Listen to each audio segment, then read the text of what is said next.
Muy bien, entonces, volviendo al caso, tiene una zona precisamente donde se le van a agregar cargas estáticas, es decir, unas pesitas. Según esta aplicación de carga, pues aquí, eso sí, muy básico para nosotros.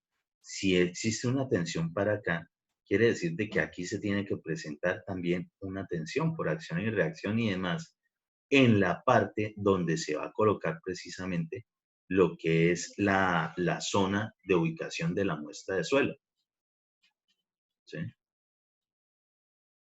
Por acá se colocará lo que es específicamente el medidor, el extensómetro, es decir, simplemente está totalmente retraído y a medida que empiece a cambiar el volumen de esto por la acción de la compresión, ¿sí?, que se estaba generando debido a esta carga estática, va a empezar a expulsar agua y aire, es decir, que el volumen se va a reducir.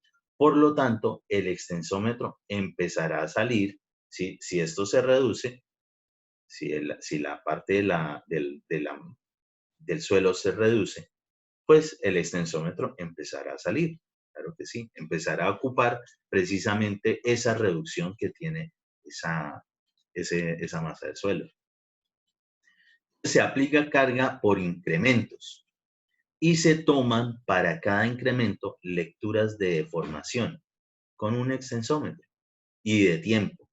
¿Cómo así que por incrementos? Es decir, poco a poco, no se colocan todas de una, sino que vamos mirando cómo en tanto tiempo se ha generado algún tipo de variación. Dependiendo del suelo, eso puede ser bastante notorio en algún caso y en otros no, ¿sí? Tiende a ser mucho más fácil evidenciarlo en los suelos tipo arenosos. ¿Cuánto más o menos dura ese ensayo?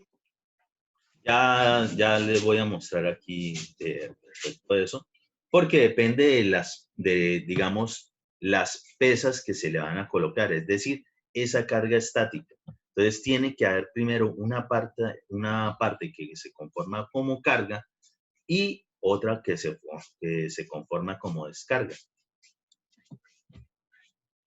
Entonces, los incrementos se hacen de manera que cada carga sea más o menos el doble de la anterior. Por ejemplo, partiendo de la presión de 0.2 kilogramos por centímetro cuadrado. Y ojo, ¿por qué estamos hablando en unidades de esfuerzo o presión? Precisamente porque tenemos una masa, que es la de la pesa, y sabemos que va a ser aplicada sobre el área que configura precisamente la muestra de suelo. Los aumentos sucesivos llevarán esta a los valores es decir, la siguiente será de 0.4 kilogramos por centímetro cúbico, pues la siguiente es el doble de esta, 0.8, la siguiente el doble de estas, 1.6, 3.2, 6.4, etc. Cada incremento de esfuerzo se deja generalmente 24 horas. ¿Sí?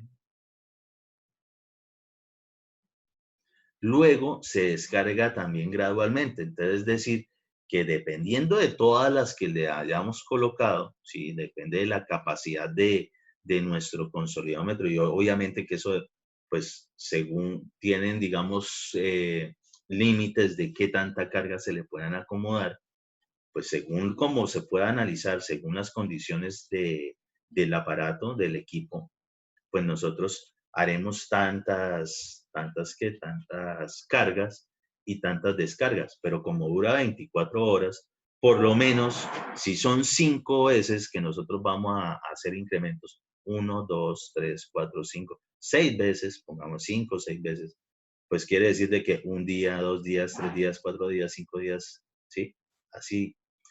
Y después empezamos a generar la descarga también gradualmente, es decir, le quitamos las pesas con las cuales llegó a esto, le quitamos las pesas con las cuales llegó a esto, ¿sí?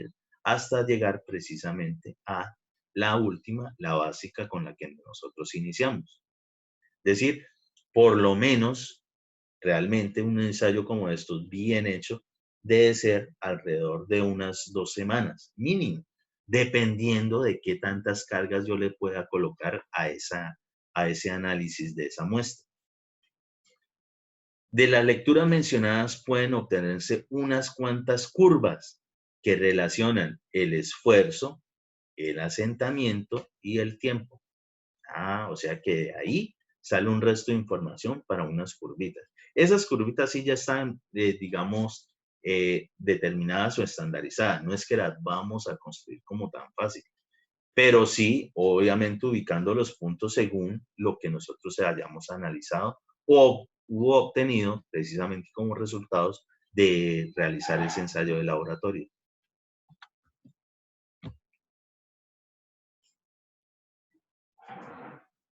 Entonces, una de esas curvas, ¿sí?, es la de relación de vacíos versus presión, ¿sí?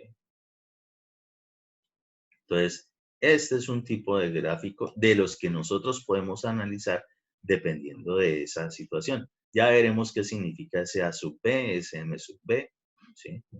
Lo que sí es que relación de vacíos E, es decir, tiene algo que ver precisamente con la condición de esos vacíos, de esos poros en ese suelo.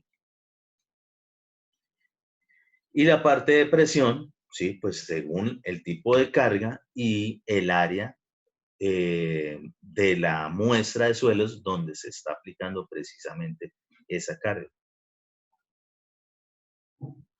Vamos a tener precisamente algunos términos, un E sub 0, es decir, un índice de vacíos sub 0, el índice de vacíos general, algunas presiones. Esto, pues, es más en el momento como para, digamos, entender a manera general un poco de información que podemos sacar con eso. Pues con estos, precisamente con ese delta D y ese delta de P, por ejemplo, podemos determinar este término A sub B, ya lo vamos a mirar. Y teniendo ese valor determinado, nosotros podemos obtener precisamente el M sub B, en donde incluye precisamente el E sub 0, es decir, datos que nosotros vamos a obtener según las condiciones de carga y demás que hayamos tenido en ese ensayo de laboratorio. Otra de esas es la de relación de vacíos versus también la presión. Pero ojo, en esta original, la parte de la abscisa está en escala aritmética. Es decir, el tipo de curvita me va a salir diferente. Y en esta tenemos una donde la parte de la abscisa está en escala logarítmica, ¿sí? Para el caso, esa nos va a servir para determinar otros valores importantes respecto del análisis de suelos.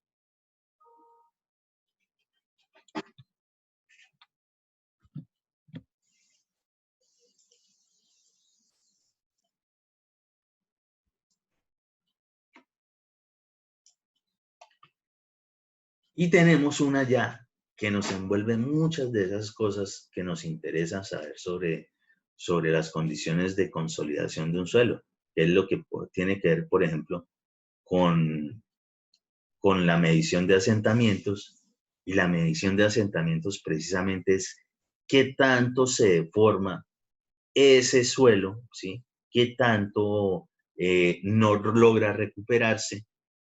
Lo vimos al inicio de este tema. Hay algunas condiciones después de carga que el suelo vuelve como a recuperar algo de su estado original, de su volumen original, y hay otras veces que no. Entonces, eso precisamente me determina a mí esa diferencia de cómo estaba originalmente. Eso va a ser un asentamiento. Tenemos lo que es el tiempo. Nosotros vamos a determinar las mediciones. Incluso eso lo podemos hacer cada media hora, cada 15 minutos, según sea el caso de cómo se esté analizando precisamente ese ensayo de laboratorio. Y el grado de consolidación.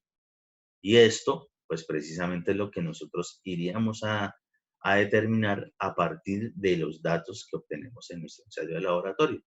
¿Sí? Este tipo de curva ya está construida, simplemente es analizar según los datos que obtenemos. Entonces, pues, la lectura del extensómetro definitivamente nosotros la tenemos. Y el tiempo también lo tenemos, pues simplemente ubicamos en qué parte de la curva nos da y sabremos, por ejemplo, el punto de inflexión es cuando cambia la curva prácticamente de una tendencia a la contraria, ¿sí? Todo lo que esté por encima va a ser parte de la consolidación primaria y todo lo que esté por debajo del punto de inflexión de la curva hará parte normalmente de lo que es la consolidación secundaria.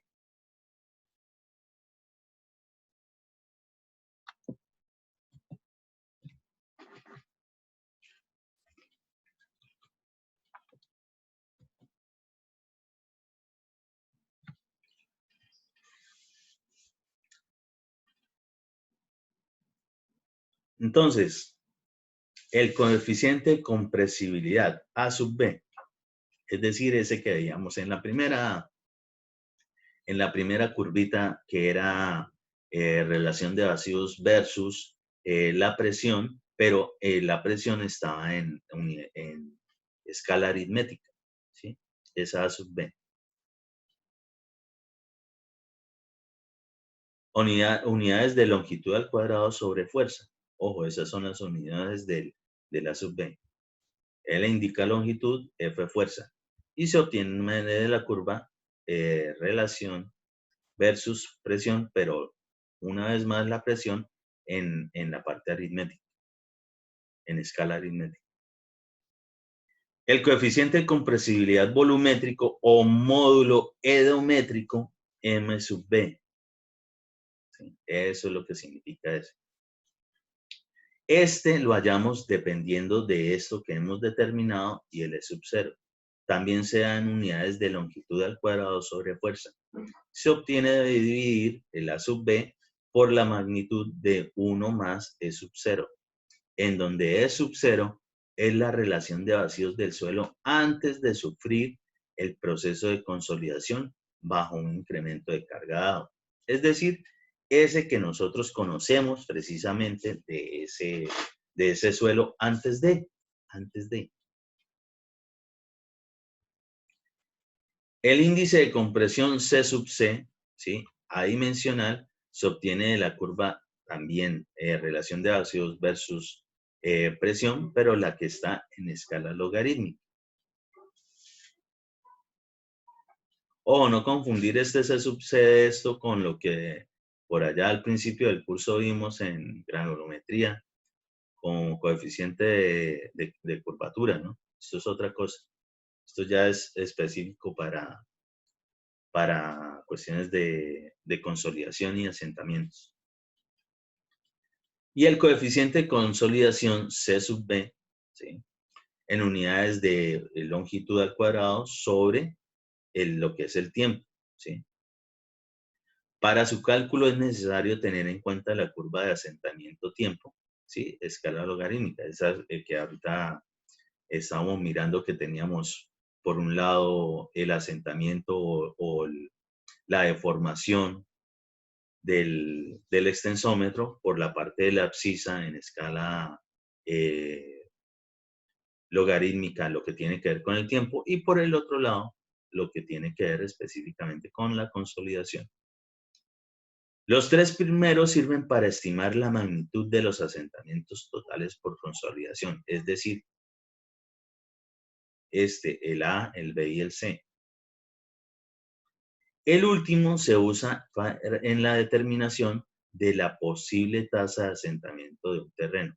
Es decir, en esta es donde nosotros podemos entender qué tanto o qué tan rápido o qué tan lento va a estar ocurriendo precisamente ese asentamiento que podemos determinar con estas tres originales.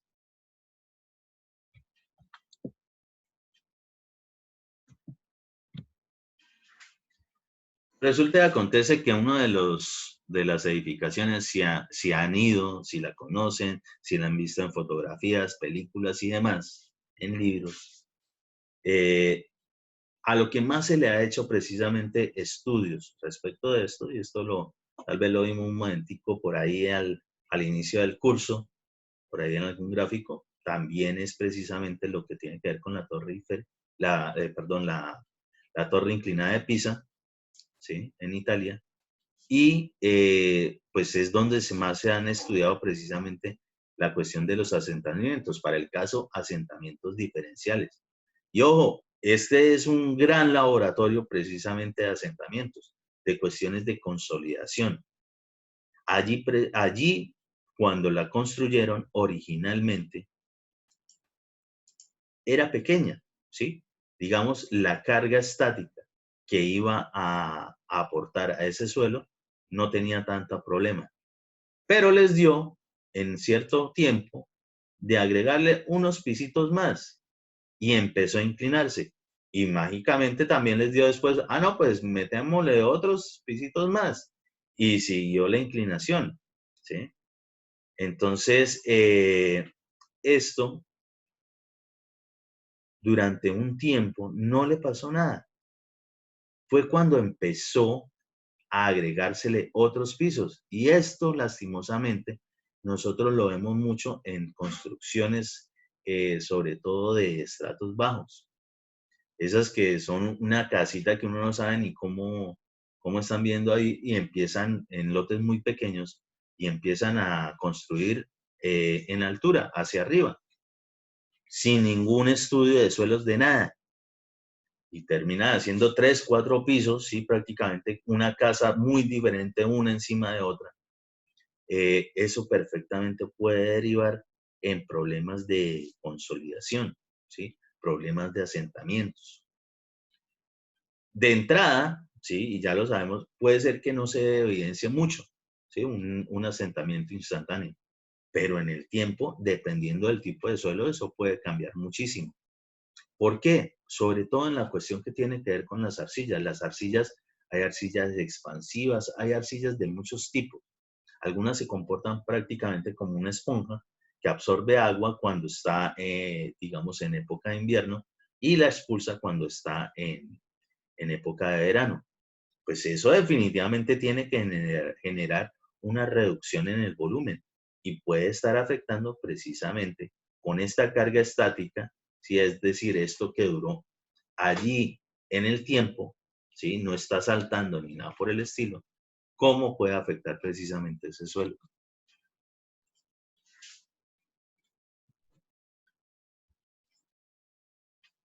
Eso, pues digamos, a grandes rasgos, es lo que tiene que ver con la parte de consolidación. Entonces, aunque hay más o menos se los expliqué, por favor busquen bien para lo que me tienen que entregar, lo que tiene que ver con la parte de consolidación, ¿sí? Si logran encontrar de pronto algún ejercicio que tenga que ver con asentamientos, perfectamente lo incluyen en su temática. Muchachos, mañana, si Dios quiere, veremos lo que tiene que ver con la parte de, pues, también la parte básica de esfuerzos cortantes. Y pues hasta ahí realmente es lo que tiene que ver con la temática de todo lo que ustedes me van a tener que entregar, ¿sí? Porque es hasta ahí. Entonces, ahí veremos de dónde sale eso, por qué es esa vaina del círculo de Moore, que también lo tienen que entender y analizar, por ejemplo, en resistencia a materiales, pero que en mecánica de suelos es, digamos, tiene su componente diferencial respecto de cómo uno analiza cualquier otro tipo de material. ¿Por qué? Porque en mecánica de suelo es así, es un bicho raro. Entonces, así toca seguir también entendiendo esa parte. ¿Listo? Entonces nos vemos mañana si Dios quiere.